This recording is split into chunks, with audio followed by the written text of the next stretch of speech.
আসসালামু আলাইকুম বন্ধুরা, কি অবস্থা? সবার কেমন আছেন? তো আশা করি সবাই ভালো আছেন।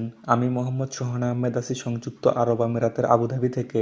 আর আজকে আমি আপনাদের সাথে সংযুক্ত আরব আমিরাতের ভিসা চালুর সর্বশেষ আপডেট নিয়ে আলোচনা করব। তো চলুন আজকের এই ভিডিওটি শুরু করা যাক। অন্তর্বর্তীকালীন সরকারের মাননীয় প্রধান উপদেষ্টা ডক্টর মোহাম্মদ ইউনূস বলেছেন, সম্প্রতি আমি সংযুক্ত আরব আমিরাতে গিয়েছিলাম। তারা বিগত সরকারের সময় আমাদের ভিসা বন্ধ করে দিয়েছে।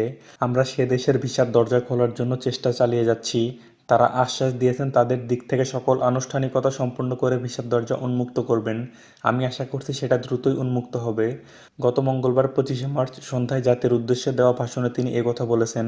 ডক্টর মোহাম্মদ ইউনূস বলেন, আমি সংযুক্ত আরব আমিরাতকে আমাদের দেশে শিল্প কারখানা গড়ে তোলার জন্য একটি শিল্পাঞ্চল করার প্রস্তাব দিয়েছি। তারা এই বিষয়ে আগ্রহ জানিয়েছে। শিল্পাঞ্চলে দুটি কাজ দিয়ে তারা শুরু করবে, এজন্য কথাবার্তা শুরু হয়েছে। প্রধান উপদেষ্টা আরও বলেন, প্রথমে মুসলিম বিশ্বে সরবরাহের জন্য একটি হালাল গোশত প্রক্রিয়াজাত কারখানা করবে, এরপর মৎস্য প্রক্রিয়াজাতকরণের জন্য কারখানা স্থাপন করবে। তারা আমাদের নতুন সামুদ্রিক বন্দর পরিচালনা করার জন্য আগ্রহ জানিয়েছে। অন্তর্বর্তী সরকারের দায়িত্ব গ্রহণের পর থেকে স্বতঃস্ফূর্তভাবে পৃথিবীর সকল সরকার আমাদের প্রতি বন্ধুত্বের হাত বাড়িয়ে দিয়েছে বলে মন্তব্য করে অন্তর্বর্তী সরকারের প্রধান উপদেষ্টা বলেন, এটা শুরু হয়েছিল গত সেপ্টেম্বরে জাতিসংঘের বার্ষিক বৈঠকে।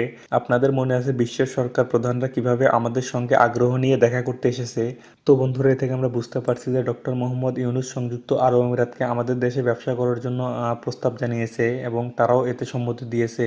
এতে করে বাংলাদেশ এবং সংযুক্ত আরব আমিরাতের মধ্যে ব্যবসায়িক বন্ধন যেমন দৃঢ় হবে, এরই সাথে ভিসা চালুর একটি বিশেষ সম্ভাবনা রয়েছে। সংযুক্ত আরব আমিরাতের সরকাররা জানিয়েছে যে তাদের যে যে আনুষ্ঠানিকতা আছে সকল কিছু শেষ করে তার পরবর্তীতে গিয়ে তারা ভিসা চালুর বিষয়টি দেখবে।